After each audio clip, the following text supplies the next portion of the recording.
लक्ष दिलं, त्यावर भर दिला. At scale, the country got a new sense of purpose and hope.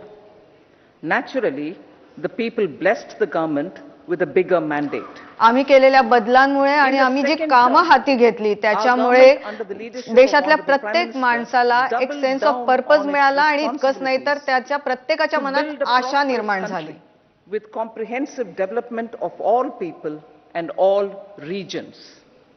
Our government strengthened its आम्ही जेव्हा विकासाचा विचार केला तेव्हा आमच्या डोळ्यासमोर कुठला एखादा घटक नव्हता, मात्र आमच्या डोळ्यासमोर सर्वांगीण विकासाचं लक्ष होतं. देशातल्या प्रत्येक माणसापर्यंत तो विकास पोहोचवण्याचं लक्ष होतं.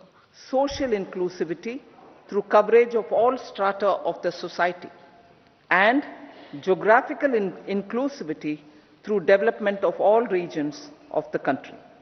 सामाजिक आणि भौगोलिक दृष्ट्या प्रत्येकाला आमच्या योजनांमध्ये आणि आमचा जे विकासासाठी चाललेले प्रयत्न होते त्या प्रयत्नांमध्ये सहभागी करून घेणं हे त्यावेळी आमचं लक्ष होतं. Took long strides towards Atmanirbhar Bharat, committed to Panch Pran and laid solid foundations for the गेल्या 10 वर्षात आत्मनिर्भर भारत करण्याच्या दृष्टीने आम्ही अक्षरशः मोठी पावलं उचलण्याचा प्रयत्न केलेला आहे आणि त्याचे रिझल्ट सुद्धा मोठ्या प्रमाणात भारताच्या सगळ्या जनतेला दिसलेले आहेत. For a bright future, we expect that our government, based on its stupendous work, will be blessed again by the people. आम्हाला याची खात्री आहे की गेल्या 10 वर्षात आम्ही जे काम केलं आहे त्या कामाच्या भरोशावरच भारताची जनता आम्हाला पुन्हा एकदा काम करण्याची संधी देईल आणि निवडून देईल. An inclusive approach to development is a marked and deliberate departure from the earlier approach of provisioning up to village level. Development programs were thus provisioned.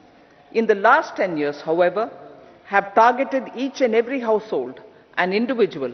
केवळ गाव पातळीवर एखादी योजना देणं एवढंच न करता त्या गावातल्या प्रत्येक घरापर्यंत योजना कशी पोहोचेल अशा पद्धतीने विचार केला गेला आणि त्या दृष्टीनेच काम केलं गेलं. त्याचं सगळ्यात मोठं उदाहरण म्हणजे कुकिंग गॅस जो प्रत्येक घरात प्रत्येक गावातल्या प्रत्येक घरात पोहोचला. Through free ration for 80 crore people.